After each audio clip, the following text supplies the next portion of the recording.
She seems to not be able to get Izuku out of her head. She has been thinking about him an awful lot lately. Uraraka doesn't know when it started, she just started feeling weird around him. Just try not to pay attention to these new feelings. It's probably just a sickness.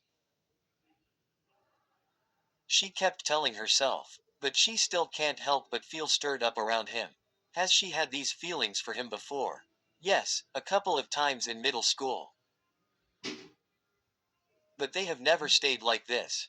So she doesn't know what they are or what to do with them, other than trying to get rid of them.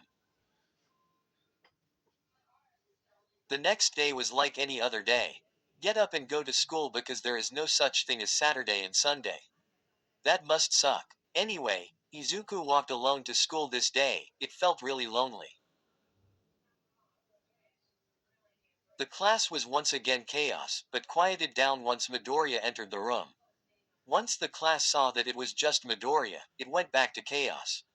Izuku went and silently sat at his desk. Good morning. Uncle Grand Kaminari greeted Midoriya. Good morning Kaminari. Midoriya greeted back. Uraraka stared at Midoriya form across the room while he talked with Kaminari, nothing creepy there. She started thinking about her strange feelings. Did ya hear that, Ochako? Ochako. Earth to Ochako. Mina said, poking Uraraka, trying to get her attention. Huh, what?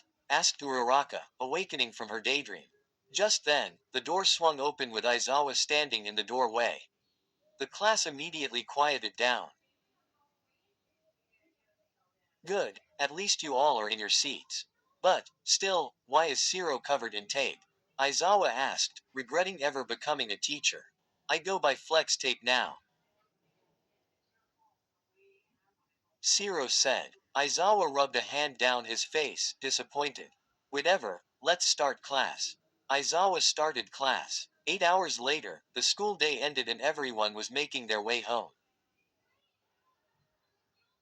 Uraraka avoided Midoriya the whole day for who knows what.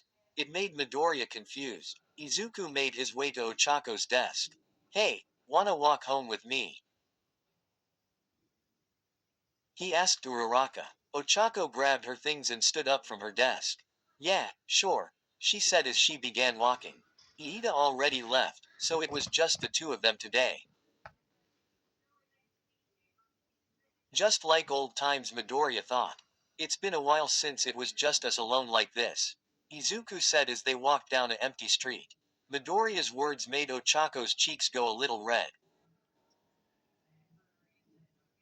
Yeah, Ochako whispered. Izuku looked at Ochako. Hey, is something wrong? He asked, concerned. No, why? Something in Uraraka told her not to tell Midoriya about the strange feelings.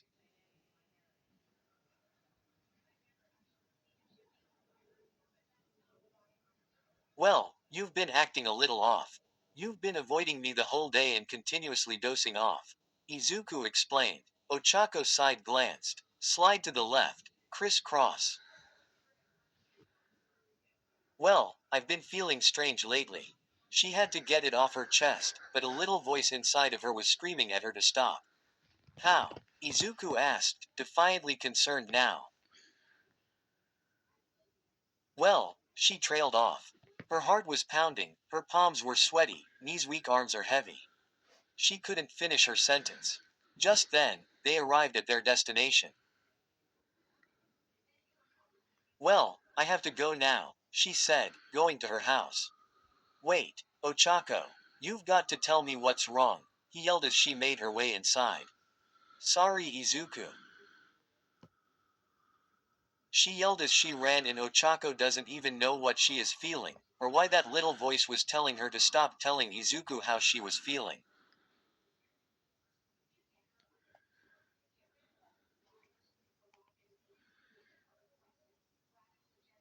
Izuku ran inside his house, running to his room and grabbing his phone to text Ochako.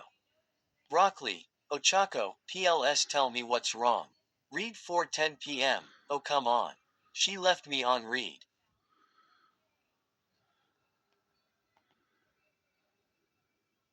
Broccoli yelled. Meanwhile, downstairs, Inko looks upstairs at her son's room with concern. Izuku flopped down onto his bed, worried. Don't worry, Izuku, everything's going to be alright.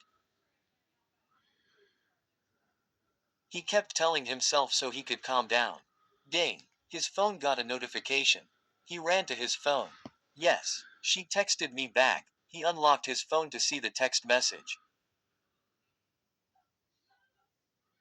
Mochi Louver, everything fine.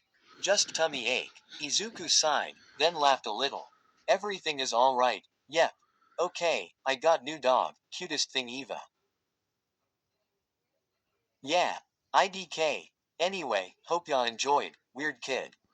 Where stories live. Discover now.